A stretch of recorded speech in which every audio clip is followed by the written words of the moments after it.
ឆ្លោះត្រូវពីថ្ងៃទៀតតារាសុស៊ីអៀមិញលីជួបពាក្យហើយឆ្លោះត្រូវតារាសុស៊ីអៀមិញលីប្រកាសនឹងរៀបចំពិធីភ្ជាប់ពាក្យរបស់ខ្លួននៅថ្ងៃទី27ខែមីនាឆ្នាំ2026នេះហើយដើម្បីកសាងជីវិតគ្រួសារត្រឹមត្រូវមួយនៅក្នុងពិភពសិល្បៈនរណាក៏ដឹងដែរថាតារាសុស៊ីអៀមិញលីជានារីសម្បូរស្នេហ៍មានអ្នកតាមស្រឡាញ់ច្រើននាងសុកចិត្តបោះបង់អាជីពសិល្បៈចោលដើម្បីផ្គាប់ចិត្តគូស្នេហ៍របស់ខ្លួនទំនាក់ទំនងស្នេហារបស់នាងជាច្រើនឆ្នាំជួបនៅជួសរាប់ភ្លៀងមិនអស់ថែមទាំងធ្លាប់បែកគ្នាជាច្រើនលើកជាច្រើនសារផងដែរធ្វើឲ្យតែមានរឿងបែបនេះក្តី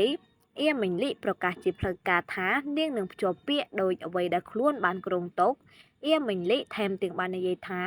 អរគុណបងដែលគោរពពាក្យសន្យាអរគុណបងដែលកែប្រែដើម្បីគ្នាអរគុណគ្រប់យ៉ាងដែលផ្ដល់ឲ្យអូនបើតាមគម្រោងអៀមិញលីនឹងរៀបចំពិធីភ្ជាប់ពាក្យនៅថ្ងៃទី27ខែមីនាឆ្នាំ2026ចំណែករឿងរៀបការអៀមិញលីមិនដែលនឹកនាឬចង់រៀបចំនោះទេជាក់ស្ដែងកន្លងមកនេះនាងធ្លាប់បាននិយាយថានាងនឹងរៀបចំពិធីភ្ជាប់ពាក្យដែលមានលក្ខណៈធំដុំមិនចាញ់ពិធីមង្គលការនោះឡើយ